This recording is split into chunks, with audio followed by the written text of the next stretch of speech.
Hello, everyone. My name is Kevin, and if you, just because you're wondering how to pronounce my last name, it's Chrzanowski. It's if you're looking for ethnic origin, it's Polish.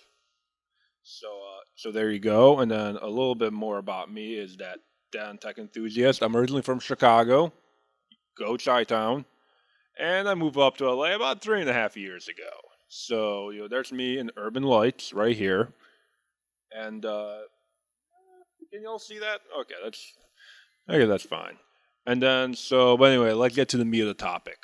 Why interactive maps? So, pretty much what can they do? Well, they can show changes over time, and they can toggle through different variables. And throughout this talk, I'll be talking about my own personal experience with with how I build my interactive map.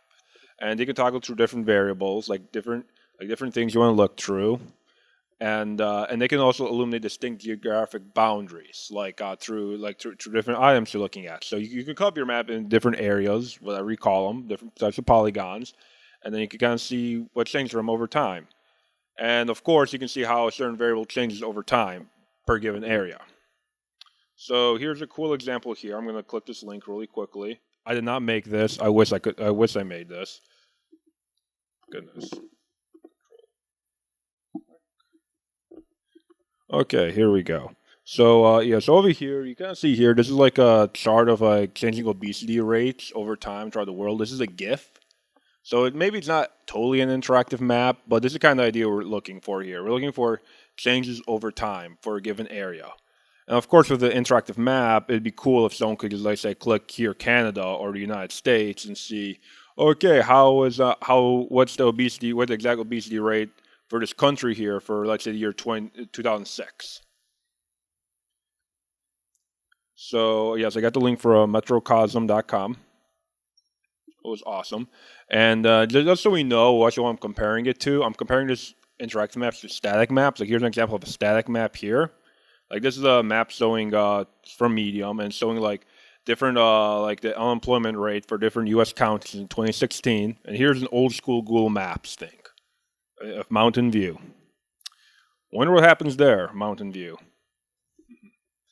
All right, so drawbacks of interactive maps. So this is kind of like just saying in general, like why you would not want to use an interactive map. So pretty much the reason why you not want to use an interactive map is that you kind of lose control of the message. Is that in essence with an interact with with an with a static map, you can deliver a precise, concise message. With an interactive map, you're pretty much telling your users, okay, here you go. Here's a data source. Here's a map visualizing it, and here's some variables you can switch around with it. What do you want? Like, it's kind of you're telling your users, you make your own story. So you kind of want your users to at least have a good idea of what the data means, and what it could be used for before you make an interactive map for. But without further ado, let's actually get to more nitty gritty stuff. And just before I'm going to talk about the interactive map I built a little bit. So pretty much the one I built it was called for Hack for LA, the organization. And it was a map with displaying call volumes. So does anyone here know what 311 is? Okay. So just for everyone here who's not familiar, 311 is a call service you can call. Like, it's for non-emergency issues. It's like if someone like spray painted your home, or if someone threw a sofa on your front lawn, or stuff like that. So you can call 311, and the city of LA should send someone over to take care of it.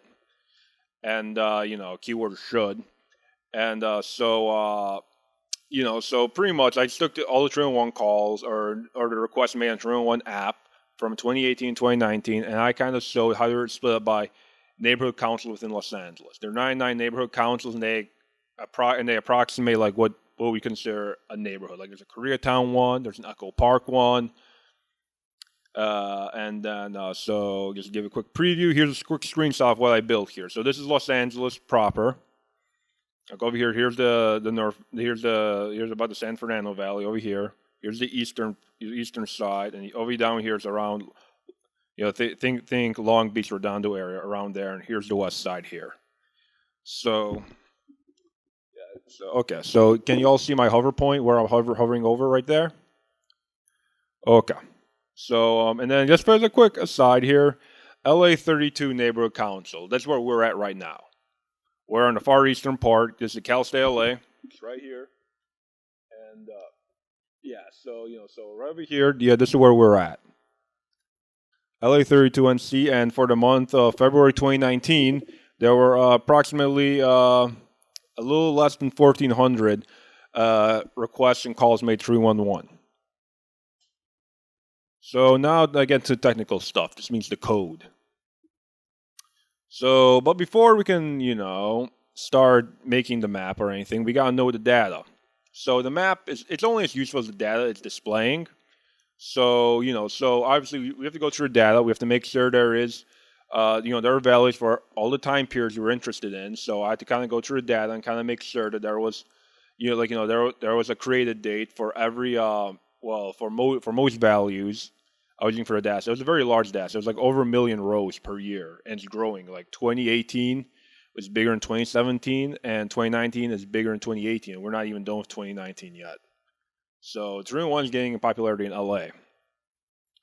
And then of course there should also be a chain, there should be a value for every boundary I'm interested in. So in my case, like I want to make sure like there's a value for every neighborhood council here. So so in technical terms, like everything here will be called a polygon since it has an irregular shape. So I want to make sure every polygon here has a value. So here we go. And the data I use for my interactive map, here it is in table form. It's Panda's data frame. And really the table I was really interested in was the created date column here.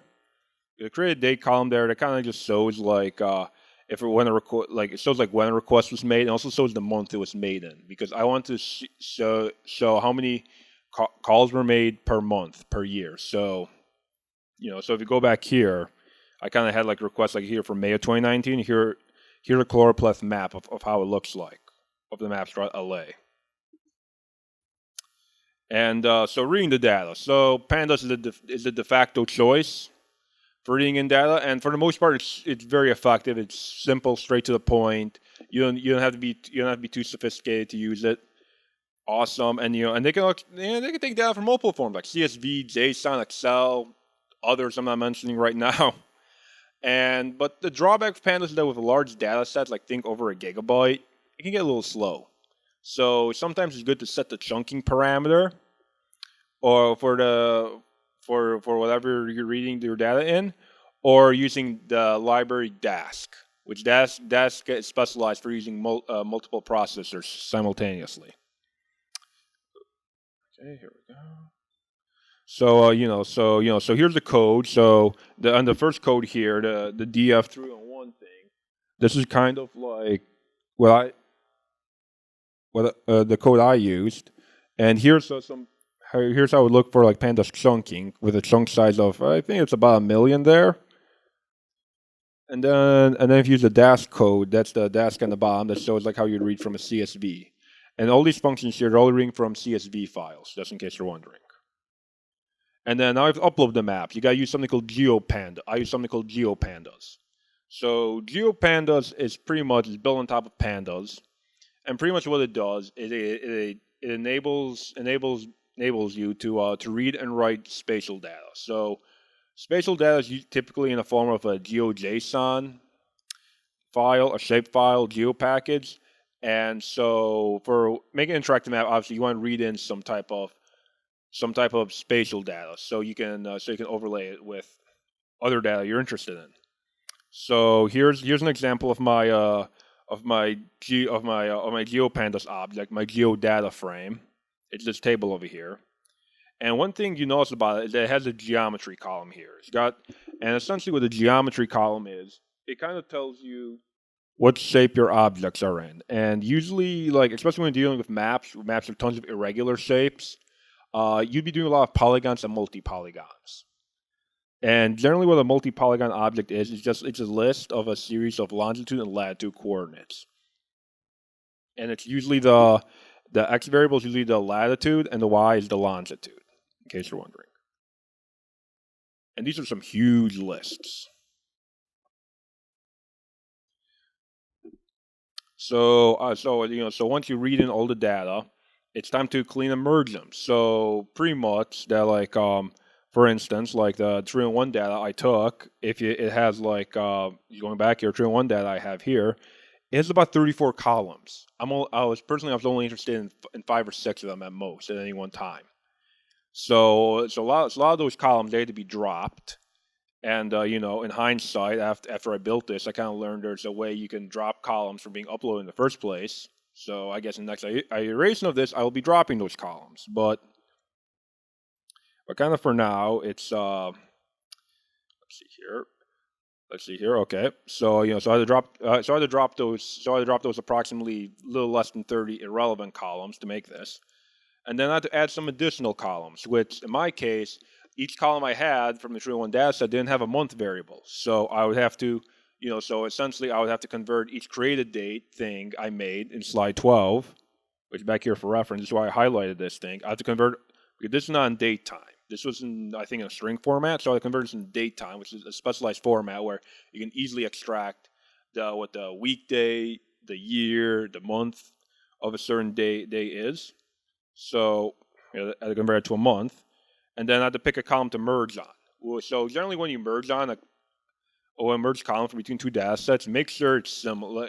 Make sure the columns are very, very similar. So I choose to merge on like the neighborhood council name for the geo data set, and then for the 3-in-1 data set, because they were essentially the same. And this is the code I used to merge geo pandas and pandas, and I should have also put there to clean it as well. So the trimmer function here, that's kind of what I did, was pretty much just trimmed down the 3-in-1 data frame.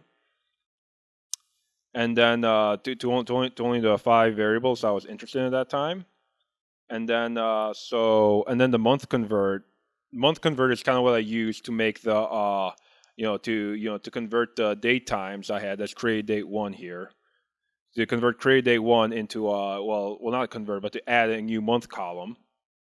And then the monthly call volume is kind of what I did to kind of calculate like how many calls were made in each month per neighborhood council. There are 99 neighborhood councils in Los Angeles.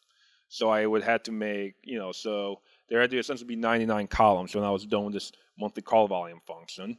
And the geo merger, that's the one that actually does the merging. That's the one that takes in the geo data frame. It's called geo file parameter, and the data frame here, which is the parameter for the pandas data frame. Then it kind of just merges them together, and I merged them on the name of the neighborhood council. So now, why Bokeh? So so the reason why I use Bokeh is because when you're making interactive maps, you think of your standard visualization libraries like Matplotlib. I think Altair is getting a little more popular now, and what's the other one? Altair. There's Matplotlib. Plotly, well, no, Plotly is actually, I think Plotly could be up to the task, but Seaborn, yeah, I was thinking of Seaborn. yeah, those three, I look pretty hard, but sometimes like handling callbacks especially handling callbacks I did not find any capabilities in those packages. Now, if someone can find them for me, please tell me, because I'd love to see an example, but I couldn't find any. So that's why I use Bokeh. And just more generally, what makes a library suitable for an interactive map? One is it has to handle a lot of data. So you'll easily be dealing with data that could be over a gigabyte. So that kind of gives you perspective of like how much data you have to work with. And two, you have to be able to handle callbacks. So just a brief refresher, what a callback is pretty much like, let's say if your user clicks on just to go back to this example, to these slides I have here, would be to like you kind of see how it's May here, and this slide here, and then over here it's February. So pretty much what happens is like when I want to change months, when I want to change any of these, but when I'm selecting new month here or selecting new year with these buttons here, essentially this map has to be able to do a callback. It has to be query the data. It has to query the data table I made, or has to be able to make a new one. And it has to be able to, and it has to take that new data, and it has to be able to post to display it. And as a further example, let me see here, just so you can kind of see it live. Here you go. So y'all can see this, right? Okay, here we go. I'm gonna pick June. Please run. Oh yeah, here we go. So yeah, you can kind of see that there. So if you want to do that there, or have the user define the change that can happen, you need to you need to be able to handle callbacks. And Bokeh does give you capability to do that. So, but before you can use Bokeh, you have to convert your data source into one that's usable by Bokeh. And for Bokeh, it's something called a column data source. And so pretty much what I did here with this code here is that there's a column data source maker. So it kind of takes in the geo data frame I kind of merged from the last section of code from slide 18 here. It kind of takes the value returned from GeoMerger here, and it kind of runs it in as the parameter here.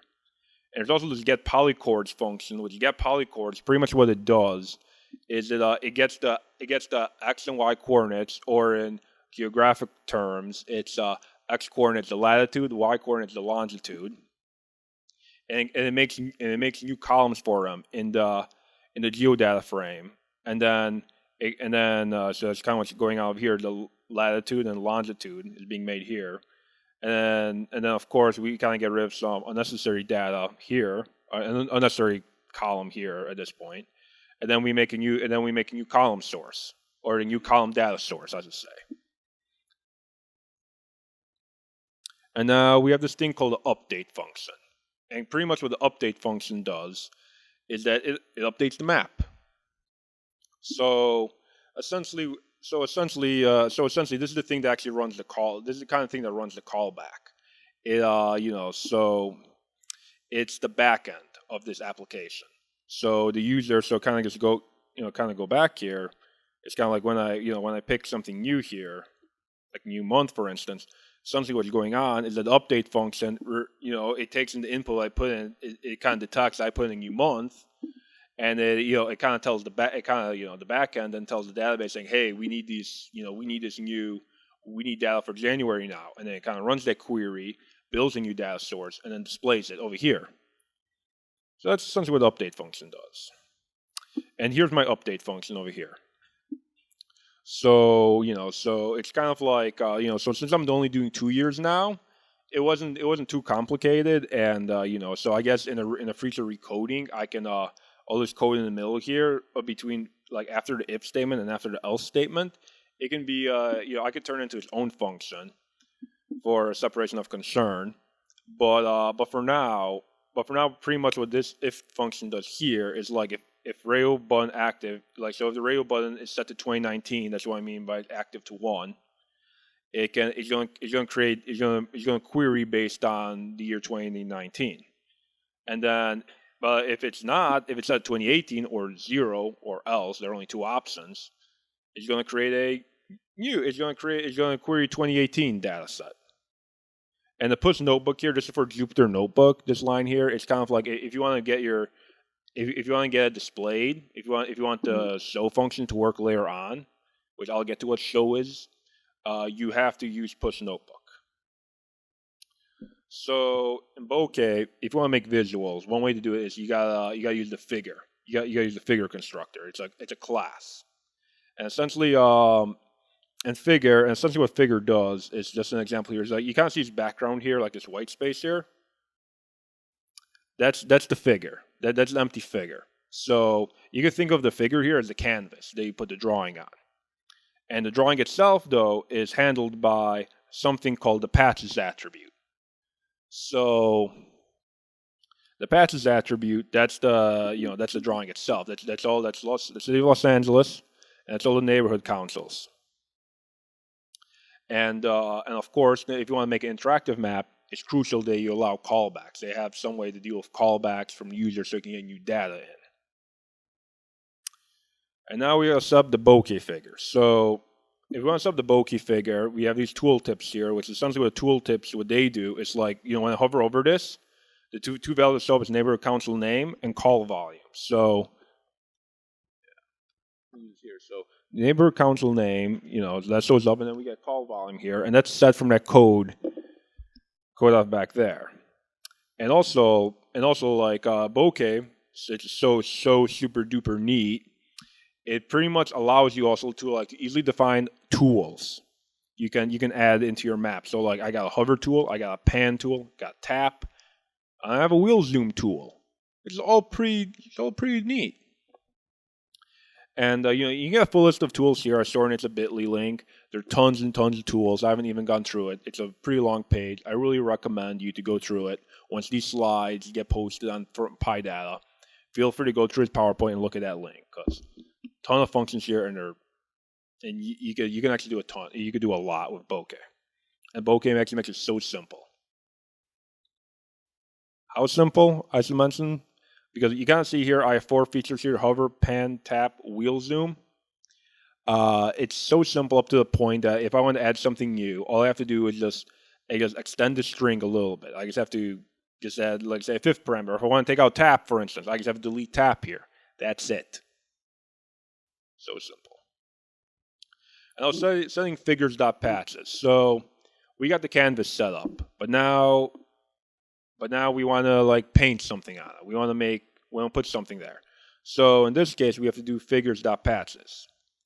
And figures.patches, pretty much what it does is it takes in a data source here, which in this case I call the end source here. And essentially and remember, for Bokeh, we need column data source. So we need a column data frame. So essentially end source is equal to a column data frame object.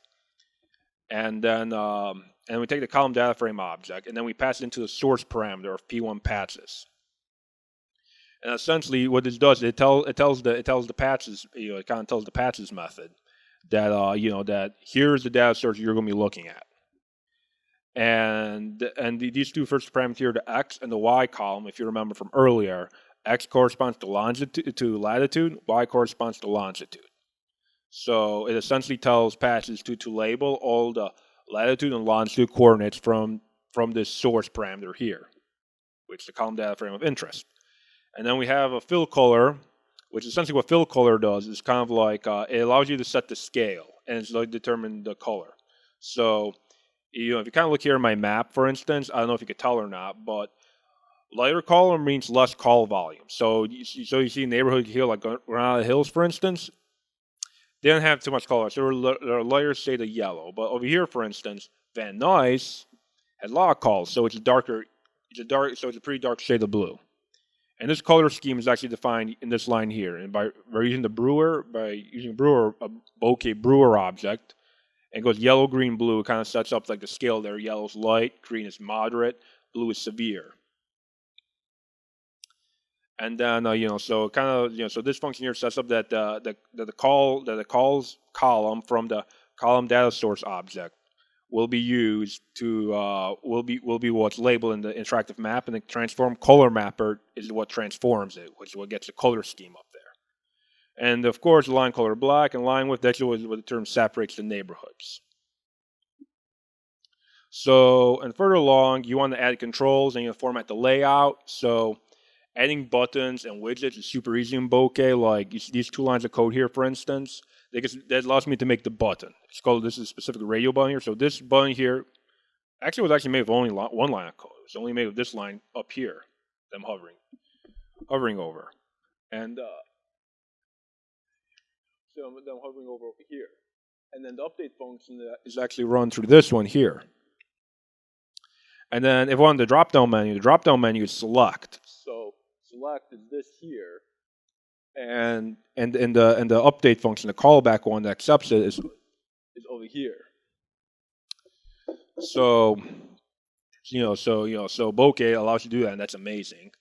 And then over here, controls, I can set them in one box, both the button and the drop-down menu, and then I merge them with the P1 object, which P1 is my name for the figures object here. It merges them into one row, and then it finally adds it to the dock.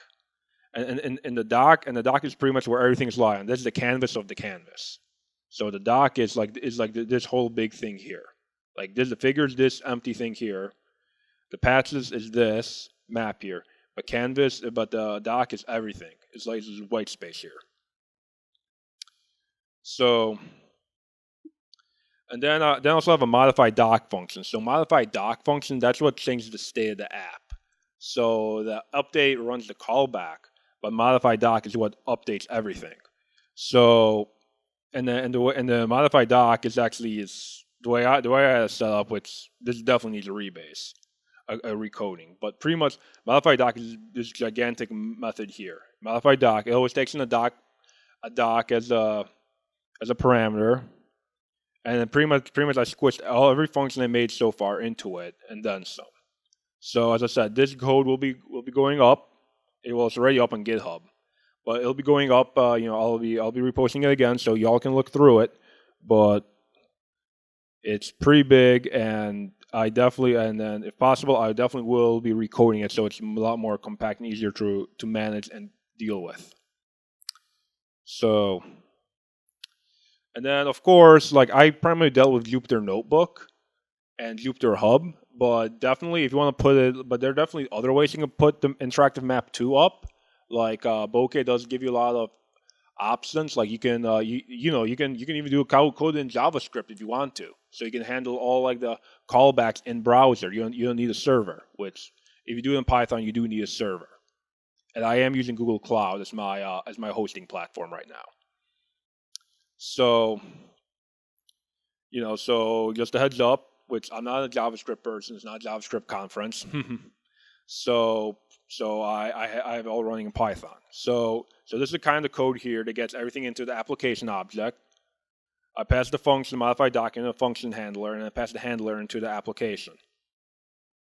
So of course, running everything on your own little notebook is fine. Your notebook is fine, but what if you want to show it to others?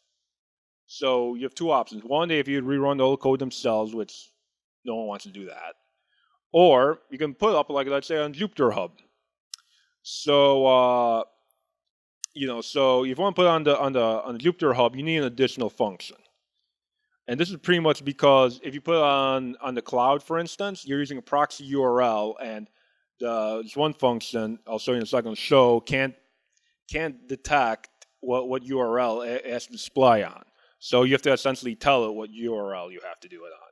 And this function here is taken from the Bokeh documentation of how to build a remote Jupyter proxy URL. The only trick with it is that you kind of see here the first line here, the OS environ external URL variable. This thing here is that I had to you have to define it manually in your Jupyter Hub environment. So you have to define the external URL to the URL to your link in your Jupyter Hub notebook. So for mine, for instance, kind of what I did here was, where's it defined? Okay, you kind of see here in column 3, in the row 3 here. Like in row 3 here, here's me defining it. Like, that's that's the URL I use, that's my user, that's my username, and that's the tree file. So probably when you do it, it'll be something similar when you set it up. So here we go. Goodness. No. Well, we're almost done anyway.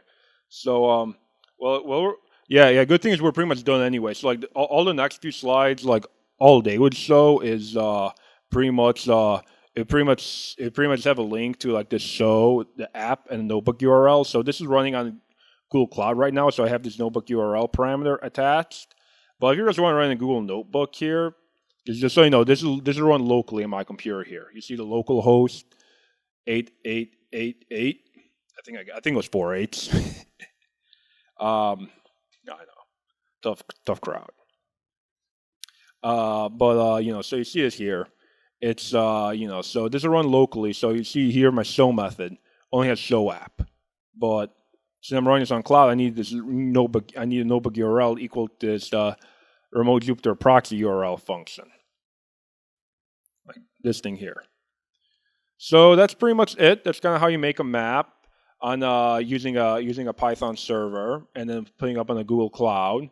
So it's kind of just one exercise of taking in some data, merging it, reformatting it as needed, adding in some new columns, and then finding good color scheme and then visualizing it on a map. And so other than that, are there any questions? So if you have your own longitude and latitude, you can put like locations or dots or whatever, but does it have some preset conditions for, let's say, California or states or cities, so you don't have for drawing the outline? Drawing outline. I mean, well, I do know Bokeh. It does have like something preset for the United States and for the world. For California itself, I'm not so sure. I wouldn't be surprised. I didn't exactly look into to see if it was California was on there, but you can definitely go to like if you Google search Bokeh California map, you might find something. Or if you Google geo data frame California, you might find it. I'm pretty sure there's something on the geo data frame California on the internet. So one of the like problems with creating a visualization is having the data in the first place. So how common is it to find, for example, GeoJSON for different scales of maps and things like that? Well, how common it is? Well, it could actually be a little more common than you think because, like NASA, for instance, and there are like lots of other like state-run geographic and state and city level run geographic services. They do have a lot of what's it called? Data. Well, here's the obesity chart. I'm gonna move away from this now. So where I got my data from was like from the city of Los Angeles itself. So it'd be data, LA City maps, for instance. You can go to LA Geo City Hub here, and when it decides to load up, you can find maps here. Like I think here's an LA Metro bus route map. Here, you can find a shapefile right here of the LA bus maps, which the shapefile is a perfectly acceptable map you can use to make an interactive map, for instance. So you're kind of in business there. And let's see what else download options they have here. Camo, let's see APIs. Yeah, they have a GeoJSON over here. I have a link to GeoJSON. So LA's, for instance, say Los Angeles is awesome with this too. I know New York is awesome as well. I think Chicago is getting awesomer. I'm not totally sure yet, but there you go. It really depends on the state and local level and some of the national services for getting this data out there. But there is a lot out there. Thank you. So how well does Bokeh deal with real-time data? Real-time data? There is a streaming option for Bokeh. There's a stream object. I have not personally played around with it, so I can't say. But from what I hear, it can do the job. It can be effective. When you have to select which features you want to use for building the model, is there like any advice that you can provide? So generally, if when you want to build a model, first off, you want to show something like building a map. In many ways, kind of like telling a story.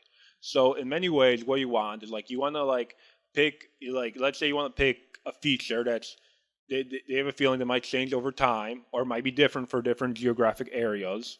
Back to my example here. Like the heat map of Los Angeles here, for instance. It's I had a feeling that there'll be 3-in-1 calls will be different for different neighborhoods. So I kind of just, got the data for 3-in-1 calls made for almost 2 whole years now. And I kind of just showed it over here. So you kind of just have to have you got to have an intuition of what might be different for different areas. Like different features for different geographic areas. And when I say geographic area, it can be something as big as a country, or it can be something as small as a neighborhood, or sometimes even as small as a parcel. Which a parcel is pretty much just like very small. It's like pretty much a building. So it really comes down to what you want to display and what feature you want to show, and hopefully it will be one that has changed over time for different areas. What if I have only zip code instead of longitude and latitude information? Can I still use in the Bokeh? May you repeat that again? What if I only have a zip code? Zip code? Instead of latitude and longitude information. Well, if you only have zip code, it may be a little tricky because I'm not necessarily aware of the zip code function, but what we could do is that there are ways you can convert a zip code into approximate longitude and latitude, very, very accurate within decimal places.